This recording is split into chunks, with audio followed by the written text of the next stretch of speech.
當全世界都盯住你嘅時候，你點樣捉到一個高價值目標？你就要整一場頂級嘅詭計。CIA 用一棟大廈做你，然後派出150架飛機喺天上製造震耳欲聾嘅聲浪，為直升機投放 Delta 部隊做掩護。F-35 戰機照亮咗周圍，將黑夜變成白啲。等到塵埃落定，直升機已經降落，馬杜羅已經唔見嘅。我哋仲會睇下美國點樣用 F-35 戰機喺佢哋海軍度發動大規模攻擊，全部內容都喺之後嘅影片入邊。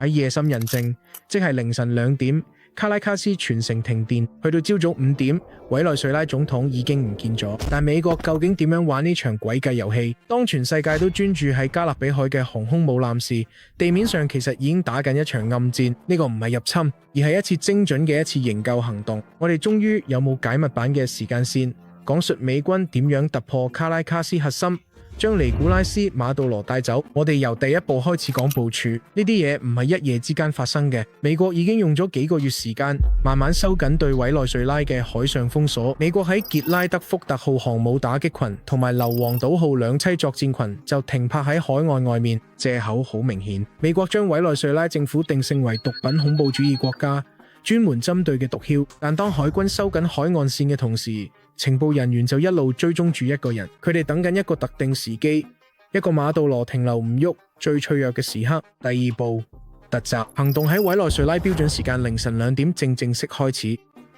高空之上，幾架 F-35 隱形戰機衝破敵方防線，摧毀咗佢哋嘅防空系統。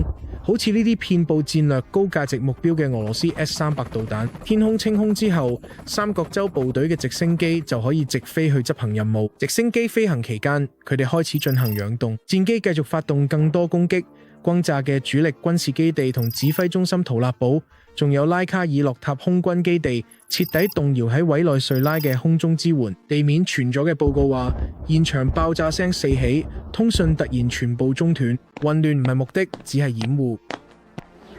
但係突襲究竟係點發生嘅？我哋要睇下第3步。喺黑暗同混亂嘅掩護下，一級特種部隊開始行動。但係究竟邊一支部隊負責執行呢個任務？就係三角洲部隊。美軍入邊其中一支最精英、最神秘嘅特種部隊。加拉加斯有目擊者報告話，有飛機貼住屋頂低飛，飛得好低，完全避過雷達偵測。小隊攻入咗一個被認為係安全屋嘅保安設施，呢個設施就喺龐大嘅圖納堡複合區入邊。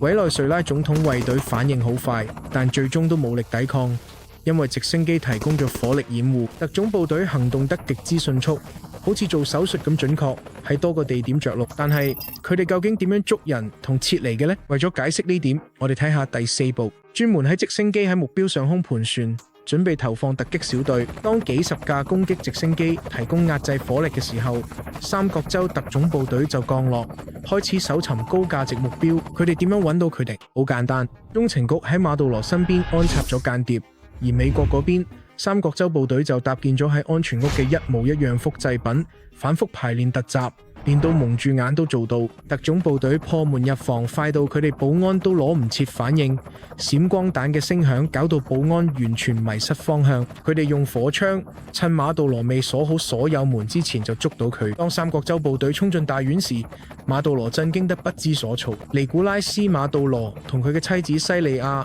弗洛雷斯俾人看管起嚟。呢個不是談判，佢哋被拘留並立即轉移到撤離點。呢啲飛機能夠從建築物內進行城市人員撤離，並能夠喺空中進行加油。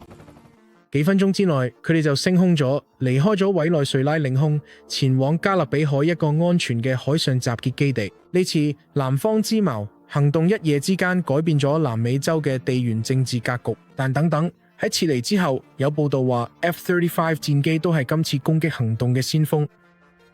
我哋會睇下美國點解用 F-35 戰機而唔係 F-16去委內瑞拉執行任務。因為而家嘅委內瑞拉組織得好好，而且軍事化嘅，佢哋沿住邊境部署喺先進嘅俄羅斯 S-300 導彈系統、中國雷達網絡、俄羅斯一體化防空系統，仲有 Shaft 無人機，咁樣就造成咗一個極度致命同埋充滿挑戰嘅環境。舊式嘅 F-16戰機好難生存落去。正如之前講過，大約有150架飛機同埋8艘美國驅逐艦駐紮咗嗰度，仲有3艘兩棲航空母艦同埋偵察機，將成個地方變成一個龐大嘅指揮同控制中心，有能力擊破現代軍隊嘅防空系統，亦都顯示咗如果有需要，美國已經準備好對抗委內瑞拉成個防空網絡。但係點解委內瑞拉空軍攔截唔到呢？去到2025年，委內瑞拉嘅戰鬥機機隊主要由大約21架蘇霍伊 Su-30多用途戰機組成。呢啲戰機係2006至2008年間由俄羅斯交付，依家已經成為咗喺空中作戰力量嘅主力。另外，佢哋仲有大約5架可以運作嘅 F-16 戰損戰機，屬於較舊一批，包括3架單座 F-16A 同埋2架雙座 F-16B。呢啲 F-16 已經老化，因為美國制裁、維修同零件支援都好有限。雖然佢哋有加裝以色列升級套件。委內瑞拉喺1982年5月，當時同美國外交同軍事關係良好，透過一個叫做和平三角洲喺對外軍售協議，向美國購入咗呢啲 F-16戰機。佢哋係第一個獲得 F-16嘅拉丁美洲國家，交付時間係1983年至1985年之間。美國而家唔用 S-16去執行任務，原因係呢啲戰機嘅隱形功能冇辦法避過 S-300同其他綜合防禦系統。先進嘅 S-300V 又叫 Anti-2500 系統，加上密集嘅中國同俄羅斯雷達支援，可以好輕易咁去遠距離偵測同鎖定舊型飛機。如果派 S-16入咗嘅環境，會有好高損失風險，因為佢哋好容易俾雷達發現同導彈鎖定。仲唔好忘記，俄羅斯嘅 Buk 防空系統可以輕鬆擊落 S-16。呢啲系統好平，我哋嘅15或者24型 Buk 系統而家已經喺全國各地啟動同流動緊。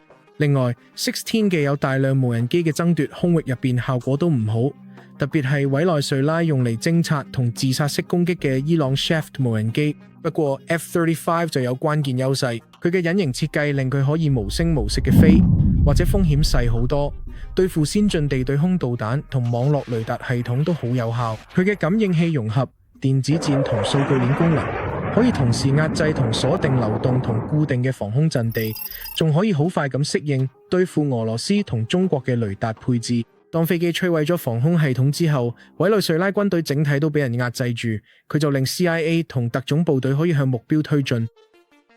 委內瑞拉邊境上有大量先進嘅俄羅斯、中國、伊朗同本土嘅防空同無人機系統，所以隱形戰機或者第一波攻擊正正就提供咗呢類行動所需嘅生存力同打擊能力。但佢哋點樣順時針旋轉咗呢？其實波多黎各去委內瑞拉大約有1300公里，呢個大約係810英里，即係 F-35用高速亞音速飛行，大概要飛1個半鐘頭。呢啲戰機係順時針嘅輪換，因為佢作戰半徑大約有770英里，即係話只要小心管理燃油同減少盤旋時間，基本上可以由波多黎各飛到委內瑞拉大部分地區。為咗延長任務時間同深入內陸，喺加勒比地區戰略部署嘅空中加油機支援呢啲行動。